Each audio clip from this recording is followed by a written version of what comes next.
வெஞ்சன் sir movie name. அதான் என்னோட debut director. நான் ஃபர்ஸ்ட் டைம் படம் பண்ணியிருக்கேன். ஸோ படம் ஹோப்ஃபுல்லி நல்லா வந்திருக்குன்னு நினைக்கிறேன். நீங்கள்லாம் பார்த்துட்டு சொன்னீங்கன்னா பெட்டராக இருக்கும் சார். உங்களோட சப்போர்ட் டெபியூ மூவி கன்ஃபார்மாக தேவை. பார்த்து சப்போர்ட் பண்ணுங்கள் சார். நீங்கள் சொல்லுங்கள். ஸோ வெஞ்சன்ஸ் வந்து படம் டைட்டில் வெஞ்சன்ஸு. ஸோ இதில் வந்து வேணி கேரக்டர் பண்ணியிருக்கேன், நான் லீட் ரோல் பண்ணியிருக்கேன். ஸோ என்னோடய ஃபீமேல் சென்ட்ரிக் ஃபில்ம், நான் ஃபஸ்ட்டு பண்ணுற female centric film. I think இந்த படம் வந்து இவ்வளோ நாள் எல்லாமே பாசிட்டிவ் ரோல் தான் பண்ணியிருக்கேன். இது வந்து கொஞ்சம் க்ரே ஷேடில் இருக்கும். Luckily got this project and thank you so much for ராகுல் Ashok sir giving a such amazing character, Veni character. So படம் பார்க்கும்போது உங்களுக்கு இன்னுமே இவ்வளோ நாள் ஒரு நல்ல ஸ்கிரிப்ட் சூஸ் பண்ணுற ஒரு ஆர்டிஸ்ட்டாக உங்கள் எல்லாருக்குமே ஒரு ஃபேவரட் லிஸ்ட்டில் இருந்திருப்பேன். இந்த படம் பண்ணும்போது நீங்கள் இன்னும் இந்த இவ்வளோ நாள் இவ்வளோ ஒரு டேலண்ட்டு இந்த பொண்ணுக்குள்ளே இருந்திருக்கா அப்படிங்கிற மாதிரி இருக்கும். ஸோ படம் பார்த்துட்டு சொல்லுங்கள். ரொம்பவே நல்லா வந்திருக்கு படம். இதில் ஜான் விஜய் சார், அப்புறம் காளி வெங்கட் சார், இளவரசர் சார், டிஓவி சார் வந்துட்டு எம்எஸ் பிரபு சார் பண்ணியிருக்காங்க, கார்த்திக் ராஜா மியூசிக்கில். குவாலிட்டியாக இருக்குது படம். ஸோ நீங்கள் பார்க்கும்போது ஹாலிவுட் ரேஞ்சுக்கு கலர் கரெக்ஷன்ஸாக இருக்கும். சவுண்டு எஃபெக்ட்ஸ்லேருந்து எல்லாமே ரொம்ப குவாலிட்டியாக இருக்கும். ஒரு குறை சொல்கிற மாதிரி இருக்காது. Because as a debut director சில குறைகள் இருக்கும் ஃபஸ்ட் படங்கிறதுனால. பட் ஒரு 10 இயர்ஸ் எக்ஸ்பீரியன்ஸ் இருக்கிற ஒரு டைரக்டர்கிட்ட என்ன ஒரு குவாலிட்டி இருக்குமோ அது எல்லா குவாலிட்டியும் இந்த படத்தில் நீங்கள் பார்க்கலாம். நீங்க வந்து வெஞ்சன்ஸ் வெளியில ஏதோ சொன்னீங்க. நீங்க அரசியல்வாதியில கவுன்சிலரா, எம்எல்ஏவா, எம்பியா, இல்ல சீஃப் மினிஸ்டரா, எதுக்காக இவ்வளவு கோவத்துல வந்து எல்லாத்தையும் போடுறீங்க? என்ன காரணம்? போஸ்டர்ஸ் வந்து இந்த அளவுக்கு வந்த ரீசன் வந்து டைரக்டர் சார் தான். ஸோ எனக்கே இங்கே வந்து தான் இந்த போஸ்டர்ஸ் நான் பார்த்தேன், ரொம்ப அமேசிங்காக இருந்தது. ஸோ இது வந்து கேரக்டரோட டெஃபினேஷன். ஸோ இந்த லுக் வந்து படத்தில் நீங்கள் பார்க்க முடியாது, பட் த கேரக்டரோட டெஃபினேஷன்ஸ்னு ஒன்று இருக்கும் இல்லையா. So you can see this character in throughout ஃபில்மில் இருக்கும். நான் சொன்னேன் இல்லையா, கிரே ஷேடாக இருக்கும் ஃபில்ம் வந்துட்டு. ஸோ எந்த இடத்துல இவங்க பாசிட்டிவாக இருக்காங்க, நெகட்டிவாக இருக்காங்கிறத நீங்கள் ஜட்ஜ் பண்ணவே முடியாது. படம் ஃபுல்லாக பார்க்கும்போது உங்களுக்கு அது ரொம்ப என்டர்டைனிங்காக இருக்கும். அப்படியெல்லாம் இல்லை. சரி ஒரு கதையை மையப்படுத்தி ஃபுல்லாக கதை சொல்லலை. ஈச் சீன்ஸ்லையுமே நீங்கள் வந்து டிஃப்ரெண்ட் ஜானல் பார்க்கலாம், டிஃப்ரெண்ட் எமோஷன்ஸ் பார்க்கலாம். ரொம்ப நல்லாயிருக்கும். ஜான் விஜய் சார் வந்து இதில் கிளாமர் ரோல் மாதிரிலாம் நிறையா பண்ணியிருக்காரு. ஸோ ஹீரோயின் வச்சு கிளாமர் ரோல் பண்ணலை. ஸோ ஜான் விஜய் கிளாமர் ரோல்லாம் பண்ணியிருக்கோம். ஸோ ரொம்ப ஃபன்னியாக இருக்கும். ஸோ வில்லன் வந்து பொறாமப்படுற அளவுக்கு ரொம்ப அவரோட அவுட்ஃபிட்டே பெட்டல்ஸ் தான். ஸோ படம் ஃபுல்லாக அவர் வந்துட்டு ரொம்ப ஃபன்னியாக பண்ணியிருப்பார். அவங்க கதைக்கு இந்த கதைக்கு என்ன சம்பந்தம்? இது வந்து எங்களுக்கு நீங்க இப்ப சொல்லிதான் எனக்கே தெரியும். பட் சொன்னதுக்கு ரொம்ப நன்றி. நான் விஷ் பண்ணிக்கிறேன் மேம்க்கு, இப்போ விஷ் பண்ணிக்கிறேன். ஸோ அவங்கள மையப்படுத்தியும் இந்த கதை நாங்கள் பண்ணலை. ஸோ இந்த படத்தில் நான் வந்து நீங்கள் கேட்ட மாதிரி என்ன கேரக்டர், மினிஸ்டரா என்னான்னு கேட்டப்போ நான் வந்து கலெக்டர் ரோல் பண்ணியிருக்கேன் இதில். ஸோ இதில் வந்து நீங்கள் அதை பார்க்கலாம். ரொம்பவே நல்லா பெர்ஃபார்ம் பண்ணியிருக்கேன். பொலிட்டிக்கல் சட்டையர் மாதிரி இருக்கு ட்ரெய்லர். உங்களுக்கு இந்த மாதிரி கதை சூஸ் பண்ணுறதுக்கான காரணம்? நான் கதை வந்து ஸ்பெசிஃபிக்காக சூஸ் பண்ணதுக்கு ரீசன் வந்து he is a writer and he come to director and he is a producer. He's actually his profile is a business man. So இவர் 6 இயர்ஸாக இதுக்காக கதைக்காக டைம் ஸ்பெண்ட் பண்ணி வேணியை வந்து அவ்வளோ ஒரு இமேஜின் பண்ணி வச்சுருக்காரு.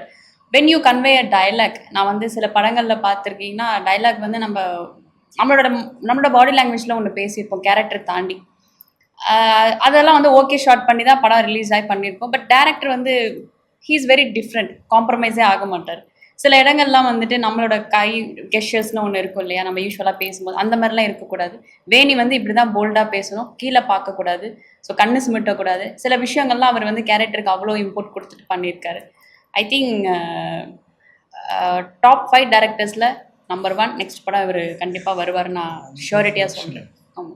நீங்கள் சூஸ் பண்ணதில் ஒரு 10 படங்களில் முதன்மை கதாபாத்திரத்தில் ஹீரோயின் நடிச்சிருக்கீங்க.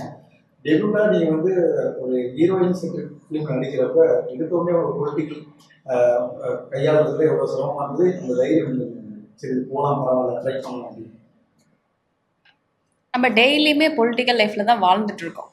டே ஒன்லேருந்து டே எண்ட் ஆஃப் த டே வரையும் சில எல்லா விஷயத்துலையும் ஒரு ஜிஎஸ்டி பே பண்ணுறதா இருக்கட்டும், ஒரு ஷாப்பிங் பண்ணுறதா இருக்கட்டும், ட்ரெயினில் ட்ராவல் பண்ணுறதா இருக்கட்டும், ஒரு ஃபெசிலிட்டிஸ் நியூவாக நம்ம வந்து அப்ரோச் பண்ணுறதா இருக்கட்டும், மோர் தென் டிஜிட்டல் லைஃப் சம்டைம்ஸ் நம்ம ஒரு பொலிட்டிக்கலாக வந்து சில இடங்களில் தாக்கப்பட்டுட்டு தான் இருக்கோம், அதை ஃபேஸ் பண்ணிட்டு தான் இருக்கோம். அப்படி இருக்கும்போது இது வந்து எல்லாரோட லைஃப்லேயும் வந்து இது கனெக்ட் ஆகும். இப்போ ஒரு ஆஃபீஸ் போகிற பர்சனாக இருக்கட்டும், அவங்க வந்து ஒரு ஹார்ட் ஒர்க் போட்டால் தான் நெக்ஸ்ட் ப்ரொமோஷன்ஸே அவங்க கிடைக்கும். மேனேஜராக போனால் தான் அடுத்த கிரியேட்டிவ் டைரக்டர், ஜிஎம் ஆக முடியும். அந்த மாதிரி கலெக்டர் கேரக்டரில் வந்து சக்ஸஸ்ஃபுல்லாக நீங்கள் வந்து ஒரு சக்ஸஸ்க்காக எவ்வளோ எக்ஸ்ட்ரீமாக போகிறீங்க, எந்த அளவுக்கு ஒரு பர்சனை வந்து டவுன் பண்ணி அவங்கள வந்து ஓவர்டேக் பண்ணி போகிறீங்கிற சில ஸ்மார்ட் திங்லாம் இந்த படத்தில் நாங்கள் வந்து எக்ஸ்ப்ரெஸ் பண்ணியிருக்கோம். அண்ட் தென் பொலிட்டிக்கலாக வந்து இந்த விஷயத்த எந்த ஒரு கட்சியை சார்ந்தோ எந்த ஒரு பர்சனோட ரியல் லைஃப்பை சார்ந்தோ நாங்கள் எதுவுலேயுமே காட்டலை. நீங்கள் ட்ரைலர் பார்த்துருப்பீங்க. ஸோ அதில் கூட இதை வந்து எந்த படத்தையும் நாங்கள் எந்த ஒரு குறிப்பிட்ட ஆட்சி பர்சனையும் நாங்கள் வந்து இதில் பயஸ் பண்ணவே இல்லை. ஸோ நீங்கள் படம் பார்க்கும்போது தெரியும் இது வந்து எதையுமே சிமிலர் பண்ணியோ இல்லை. ஸோ கதை வந்துட்டு ஒரு கற்பனை அண்டு ஒரு பொலிட்டிக்கலில் என்ன ஒரு ஸ்மார்ட் திங்லாம் நடக்கும், பிகைன் த பொலிட்டிக்கலாக இருக்கட்டும், ஒரு ஆஃபீஸ்லையாக இருக்கட்டும், சக்ஸஸ்க்காக என்ன மாதிரிலாம் எக்ஸ்ட்ரீமாக பண்ணுறாங்கங்கிறது தான் ஒரு ஸ்மால் லைனில் சொல்லலாம். வெஞ்சன்ஸ் இந்த மாவட்டம் இது ஃபுல்லாகவே இமேஜினரி வேர்ல்டாக தான் என்ன சார். மாவட்டம் நம்ம போட்டிருக்கோமே, வேணி கலெக்டர். இல்லை, நாங்கள் எல்லாமே இமேஜினரியாக தான் சார் பண்ணியிருக்கோம். அந்த இடம் வந்து இப்போது எதுவுமே பர்சனலாக கனெக்ட் ஆகக்கூடாதுன்னு சொல்லி ஊர் நேம்லேருந்து எல்லாமே நாங்கள் ஒருன்னா இமேஜினரியாக தான் ஃபுல்லாகவே க்ரியேட் பண்ணியிருக்கோம். இது பொலிட்டிக்கல் பேஸ்டாக இருக்கிறதுனால சப்போஸ் யாருக்காவது இப்போ நீங்கள் கேட்ட மாதிரி யாரையாவது ரெசம்பலன்ஸ் ஆகிடுமோன்றதுக்காக எல்லாமே இமேஜினரியாக தான் சார் க்ரியேட் பண்ணியிருக்கோம். அவங்க தான் பொலிட்டிக்கல் கூட அவ்வளோ சந்தர்ப்பம், அவங்க மேலே ஆசிட் வச்சாங்க சரிமா. அந்த கலெக்டருக்கும் இந்த கலெக்டருக்கு ஏதாவது சம்பந்தம் இருக்கா? இல்லை வரலாற்றுலேயே அந்த ஒரு லேடி கலெக்டர் தான் அவ்வளோ. இல்லை சார், இதனால தான் நாங்கள் எல்லாமே இமேஜினரியாக போட்டோம் சார்.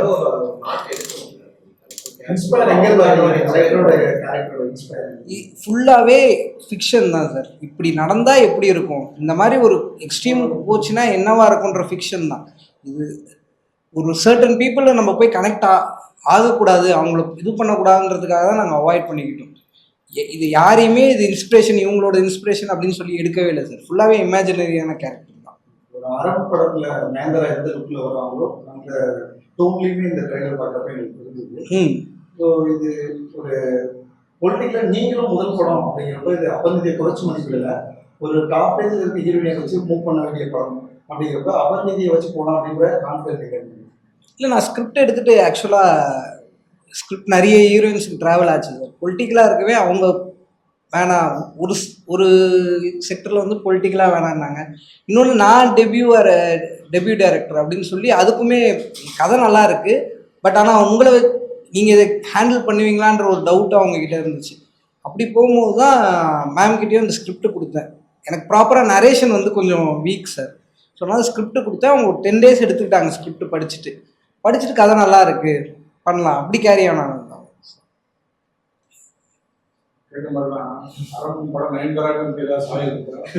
இல்லை சார், நான் வந்து இந்த படம் வந்து நானுமே ஃபுல்லாக ஸ்கிரிப்ட் படித்தேன். ஸோ எனக்கு எந்த படமே ரிசம்பிள்ஸாக தெரியல.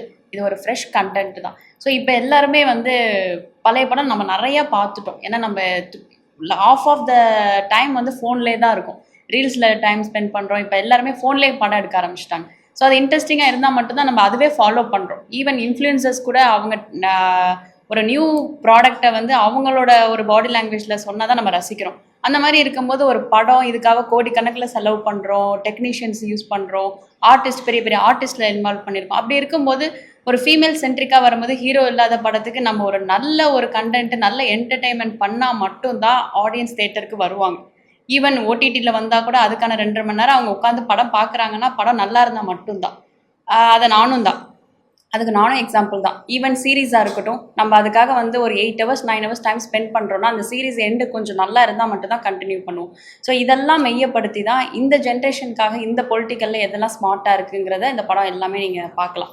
ஸோ நான் வந்து எல்லா சீனுமே புடவை கட்டிட்டு இப்படிலாம் இருக்காது. சில இடத்துல பிளேசர் போட்டிருப்பேன், சில இடத்துல லாங் ஃப்ராக் இருக்கும். இதில் வந்துட்டு நிறைய ஆர்டிஸ்ட் இருக்காங்க சார், நீங்கள் படம் பார்க்கும்போது தெரியும். ஸோ எல்லாருமே வந்து ஒரு அவங்கவுங்க முன்னாடி நடித்த படங்களில் எந்த ஒரு பாடி லாங்குவேஜும் இவர் இதில் காட்டவே இல்லை. எல்லாருமே டிஃப்ரெண்ட்டாக ப்ரெசன்ஸ் பண்ணியிருக்காரு. ஆமாம். ஜான் விஜய் ஏதோ கவர்ச்சியா வராங்கல்ல, அது என்ன மினிஸ்டரா? அது கவர்ச்சியா வராங்கன்னு கேட்கலாமே, அது என்ன மினிஸ்டரால் வேற கேட்குறீங்க. போலாம் போட்டா ஒரு மாதிரி போட்டு ஜாக்கெட்லாம் கொடுக்குறாரு, நம்ம நாட்டில் யாரும் போட மாட்டாங்க. Very costly. ஆக்சுவலாக வந்துட்டு படத்துல அதிகமாக ரொம்ப லொக்கேஷன்ஸ்லாம் ரொம்ப காஸ்ட்லியாக போயிருக்கிறது அவர் தான். ரன்வேல வந்துட்டு ரியல் ஏர்போர்ட்டில் ஷூட் பண்ணியிருக்கோம் சில கிளைமேக்ஸ் சீன்லாம். ஸோ அந்த அளவுக்கு ஜான் விஜய் சார் வந்து ஒரு லக்ஸரியான ஒரு வில்லனா சார் ப்ரெசென்ட் பண்ணியிருக்காரு இதில். ஆமாம், மினிஸ்டராக தான் சார் வேறு. அந்த அம்மா யார் சார்? அந்த அந்த பாப்பா இருக்காங்க, அவங்க அவங்க பிஎம்ஆ வராங்க சார். பிஎம் ஆமாம். நேராக நீங்கள் அம்மா சுடல் கொண்டு தான் அட்டாக் பண்ணிருக்கீங்க. இல்லை சார், ப்ராப்பராக ஒரு பயஸ்டாவோ இல்லை அவங்கள அட்டாக் பண்ணுன்றதுக்காகவோ எந்த மூவியில் ஒரு சீன் கூட வெஞ்சன்ஸ் இருக்கீங்க. வெஞ்சன்ஸ்னா பழி வாங்குறது கதை அப்படின்னா நான் பழி வாங்கலன்னு சொல்கிறேன் சார். கேரக்டர் பழி வாங்குறது இல்லையா? நீங்கள் படம் பார்க்கலாம். நான் யாரையுமே வந்து இவங்க மேலே பர்டிகுலராக ஒரு இது பண்ணணும் அப்படின்னு பயஸ்டாக எதுவுமே பண்ணல சார். பொலிட்டிக்கல் ட்ராமா தான், அது க்ளீன் ஸ்லேட்டாக இருக்கும். நீங்கள் அது பார்க்கும்போது எந்த கட்சிக்காரங்க உட்காந்து பார்த்தாலும் அவங்களுக்கு வந்து அது ஹர்ட் ஆகவும் ஆகாது, அவங்கள அது ரிசம்பிளன்ஸும் பண்ணாது சார். நீட்டாக தான் பண்ணியிருக்கும். அதில் ரொம்ப கான்ஷியஸாக தான் அந்த ஸ்டெப்ஸ் எடுத்துருக்கு. See, not only political, success need for everyone, even celebrities-ஆக இருக்கட்டும், ஈவன் ஒரு ஆஃபீஸ், காலேஜ், ஸ்கூல் ஸ்டூடெண்ட்டாக இருக்கட்டும், எல்லாருக்கும் சக்ஸஸ் நீட்ஸாக இருக்குது. ஸோ சக்ஸஸ்க்காக நம்ம ஹார்ட் ஒர்க் மட்டும் பத்தாது, அங்கே என்ன நம்ம எத்திக்ஸ் யூஸ் பண்ணுறோங்கிற சில விஷயம்லாம் இருக்குது. அதை வந்து சில பேர் அதை எக்ஸ்ட்ரீமாகவும் எடுத்துகிட்டு போவாங்க. அவங்களால எப்போ டவுனாக இருக்காங்க, அவங்களோட ஹார்ட் ஒர்க் வந்துட்டு சக்ஸஸ் ஆகலைன்னா அப்போ அடுத்தது என்ன பண்ணுவாங்க? எக்ஸ்ட்ரீமாக சக்ஸஸ் ஆகணும்னா என்ன பண்ணுவாங்க? ஒன்று ஏமாற்றணும், இல்லைன்னா வேற கொலை பண்ணணும். லைக் இந்த மாதிரிலாம் நிறைய விஷயம் இருக்குது இல்லையா? ஸோ அந்த சக்ஸஸ்க்காக என்ன பண்ணுறாங்கங்கிறது தான் நாங்கள் வந்து டைட்டிலாக வெஞ்சன்ஸ் அப்படின்னு வச்சுருக்கோம். இது கதை ட்ராமா தான். ஸோ இது வந்து யாரையும் வந்து ஹர்ட் பண்ண தெரியல. படம் பார்த்துட்டு நம்ம ஒரு இன்டர்வியூ பண்ணலாம். இருக்குது, ஆக்ஷன் சீக்வன்ஸ்லாம் இருக்குது. அது ரொம்ப ரொம்ப பெரிய அடிதடியெல்லாம் இருக்காது, ரொம்ப ரியலாக இருக்கும். படம் பார்த்துட்டு கனெக்ட் பண்ணிங்கன்னா தெரியும் ஏன் அது வந்துருக்கு. அது ஆக்ஷன் சீக்வன்ஸுக்காக வைக்கல, படமாக வந்து அதோட இந்த போர்ஷன் நீங்கள் படம் பார்த்துட்டு பார்த்தீங்கன்னா அது கனெக்ட் ஆகும். என்னால் இதுக்கு மேலே ரிவீல் பண்ண முடியல, அவ்வளோதான். போரிங் ஆஃப் டூயிங் இருக்கப்பற்று அந்த மாதிரி தேன் ரொம்ப செட்டில்டாக இருக்கிறது தான். ஸோ ஜெயில் பண்ணிவிட்டு ரவுடித்தனமாக பண்ணிவிட்டு அப்புறம் அப்படியே ஒரு சாஃப்ட் கேரக்டர் தேன் பண்ணேன். ஸோ என்னால் இருக்கப்பற்றும் பண்ண முடியும், என்னால் வந்துட்டு ஃப்ளெக்சிபிளான மெயின்டைன் பண்ண முடியும், பாடியை ஏற்றுறது, பாடியை வெயிட் லாஸ் பண்ணுறது அப்படிங்கிற மாதிரி. ஸோ இந்த படத்தில் வந்து ஒரு போல்டு கேரக்டர் பண்ணலாம், ஒரு கிரே ஷேட் மாதிரி இருக்குது. ஸோ த்ரூ அவுட் ஃபில்ம் வரப்போகிறோம். ஸோ ஸ்க்ரீன் ப்ரெசன்ஸ் நமக்கு கொஞ்சம் நிறையாவே இருக்குது. நம்ம இல்லைன்னா கூட நம்மளை பற்றி மட்டும் பேசுகிறாங்க அப்படிங்கிற ஒரு கான்செப்ட் எனக்கு ரொம்ப பிடிச்சிருந்தது. இந்த படம் யார் பண்ணாலுமே வெற்றி தான். அதை வந்து சூப்பராக ப்ரெசென்ட் பண்ணிட்டாரு. சொன்னதை விட 200% பர்ஃபெக்டாக ஷேர் பண்ணியிருக்காரு. ஆமாம். நீங்கள் யார் இன்ஸ்பயராக இருக்கீங்க இந்த கேரக்டர்? இந்த கேரக்டர் நீங்கள் ஒரு மெனக்கெடுறதுக்கு இந்த கேரக்டர் நடிக்கிறதுக்கு ஒரு இன்ஸ்பயர் இருக்கும். ரியல் லைஃப் கேரக்டரில் யார் இன்ஸ்பயராக இருக்கீங்க? ரியல் லைஃப் கேரக்டரில் நான் யாருமே இன்ஸ்பயராக எடுத்துக்கல சார். ஏன்னா எல்லாருமே வந்து அவங்களோட சுச்சுவேஷனை பேஸ் பண்ணி தான் எல்லாருமே வந்து ஆக்ஷன்ஸ் எடுத்திருக்காங்க, அவங்க லைஃப்பில் பெர்ஃபார்ம் பண்ணியிருக்காங்க. ஸோ இது வேணி கேரக்டர் வந்து அந்த கதையில் என்ன சீன்ஸ் வருதோ அதுக்காக அவங்க என்ன பண்ண போகிறாங்கங்கிறதையும் ஒரு ரிட்டனாக எழுதி கொடுத்துட்டாங்க. ஸோ அதை வந்து எங்கேயுமே அபர்ணதியாக நம்மளோட கெஷஸ் எல்லாமே அதை வேணியாக வந்து நான் ப்ரெசென்ட் பண்ணியிருக்கேன். ஆமாம். இப்போ இதுக்கு முன்னாடி அவங்களுக்கு இந்த லீட் ரோல் நடித்து வின் பண்ணி முன்னாடி போயிட்டு இருக்காங்க. உங்களுக்கு ஒரு ஸ்ட்ரகிள் இருக்கும், இல்லை இப்போ தான் இனிஷியலாக வரீங்க, நம்ம அந்த இடத்துல போகணும் அப்படிங்கிற ஒரு முனைப்பு இருக்கும், ஒரு வேகம். அது எவ்வளோ ஒரு போட்டியாக பார்க்குறீங்க? இந்த படம் வேணுமா, அடுத்தடுத்த கட்டம் நகர்ந்து போகிறாங்க? நான் எப்போவுமே ஒரு படம் பண்ணும்போது இந்த படம் வந்து மக்கள் எல்லாரும் பார்க்கணும்.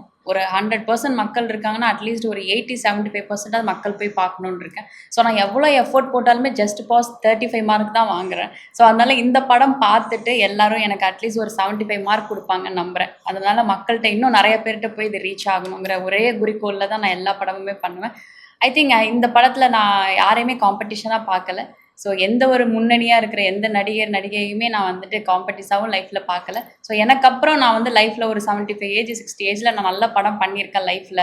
ஸோ என்னோட பேர் கூகுள் பண்ணும்போது நான் லிஸ்ட் ஆஃப் மூவி ரொம்ப நல்லா இருக்குங்கிற அந்த ஒரு கிரெடிட்ஸ் எனக்கு கிடைச்சா போதும் தான் நான் சினிமா லைஃப்பில் இந்த அளவுக்கு நான் கேரியர் கொண்டு போயிட்டுருக்கேன். ரொம்ப முக்கியமான விஷயம் வந்து இந்த சட்டசபை, அப்புறம் வந்து இந்த போர்க்கு நிர்வாகம், பத்திரிகை சட்டசபையை பொறுத்துறது மாதிரி வச்சுருக்கீங்களா? சென்சார்ல என்ன கொடுத்தாங்க, என்ன பண்ணாங்க?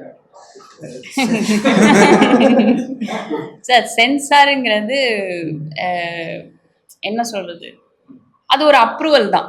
நம்ம யூ வாங்குறோமா ஏ வாங்குறோமாங்கிற அதில் என்ன கண்டென்ட் நம்ம கொடுத்துருக்கோமோ அப்ரூவல் தான். இதில் சட்டசபை கொளுத்துற மாதிரி இல்லவே இல்லை சார். இல்ல அது இல்ல அது வந்து இல்ல சட்டசபை நல்லா தெரியல, தமிழ்நாடு அசம்பிளி என்ற தமிழ்நாடு இல்ல சார், அது தமிழ்நாடு அசம்பிளி இல்ல சார். நாங்க வேற ஒரு பில்டிங் ரெஃபரன்ஸா எடுத்து தான் பண்ணோம் ஒண்ணு. அசம்பிளி மாதிரி இருக்கு. இது வந்து சென்சார்லயே கேட்கல, நீங்களா இது பண்ணி விட்டுறாதீங்க சார். இப்பதான் 35 மார்க்லேருந்து ஒரு 75 அந்த ஃபெயில் மார்க். சமீபத்தில் நிறைய நடிகர்களுக்கும் ஒரு சின்ன பிரச்சனைனா சோஷியல் மீடியாவில் அதே இன்ஸ்டாகிராம் ஃபாலோவர்ஸ் வச்சுருக்கிறவங்கள படத்தில் யூஸ் பண்ணுறாங்க, கிட்டத்தட்ட ப்ரொமோஷன்ஸ்க்காக கூட அந்த கேரக்டர் யூஸ் பண்ணுறாங்கன்னு ஒரு பிரச்சனை இருக்குது. நீங்கள் ஒரு நடிகையை எப்படி பார்க்குறீங்க? கிட்டத்தட்ட டிவியிலேருந்து நடிகையாக அடுத்த இடத்துக்கு போயிட்டு இருக்கீங்க. இந்த வளர்ச்சியை இல்லை சோஷியல் மீடியாவிலேருந்து படத்துக்கு வரவங்களுடைய அந்த இடத்துக்கு பார்க்குறீங்க, நடிகைக்கு அது பெரும் தொந்தரவாக இருக்குது. இல்லை சார், இன்ஸ்டாகிராம் ஃபாலோவர்ஸ் 0 இருந்தாலும் லைஃப்பில் ஒன்றும் உருப்பட போகிறது கிடையாது. மில்லியன் ஃபாலோவர்ஸ் வந்தாலும் ஒன்றும் உருப்பட போகிறது கிடையாது. லைஃப்பில் நம்ம என்ன பண்ணுறோம், நம்ம ப்ரெசன்ஸ் என்ன பண்ணுறோமோ அதுதான். ஈவன் அம்பானியோட மருமக அவங்களோட ஃபாலோவர்ஸ் பார்த்தீங்கன்னா 900 தான் இருக்கும். But she doing success and she running a big companies. So she don't need for million followers. Even இப்போது கிறிஸ்டியானோ சார் பார்த்தீங்கன்னா ஃபுட்பால் பிளேயர், இவங்களுக்கு தெரிஞ்சிடும். ஸோ அவங்க வந்து 656 மில்லியன் ஃபாலோவர்ஸ் வச்சுருக்காங்க. But what he doing, his profession football player, award வாங்குறாங்க, அவங்க normal life தான் இது பண்ணுறாங்க. அதே மாதிரி தான் சில ப்ராடக்ட்ஸுக்கு கொலாபரேஷன் பண்ணுறாங்க, பேமெண்ட் வாங்குறாங்க, அவ்வளோதான். த ஃபெமிலியர், அவ்வளோதான். Using million followers or 1000 followers, no use for real life success. வாய்ப்புகளே வராமல் தடுக்கப்படும். இல்லை சார், அந்த மாதிரி எனக்கு தெரிஞ்சு இல்லை. அதனால வந்துட்டு இன்ஸ்டாகிராமே இல்லாமல் தான் நான் ஆர்யா ஷோவே போனேன். நான் எங்கள் வீட்டு மாப்பிள்ளை ஷோ அப்போ எனக்கு வந்து சோஷியல் மீடியாவே கிடையாது, ஒன்லி வாட்ஸ்அப் மட்டும்தான். ஸோ ஆஃப்டர் த ஷோ தான் நான் வந்து இன்ஸ்டாகிராமே ஓப்பன் பண்ணேன். ஸோ சோஷியல் மீடியா இருந்தால் மட்டும்தான் நம்ம சினிமா கேரியரில் ஃபெமிலியராக ஆகணுங்கிறது நினைக்கிறது இட்ஸ் அன் ஆப்ஷன் தான் சார். பட் அது வந்து கம்பல்ஷன் கிடையாது.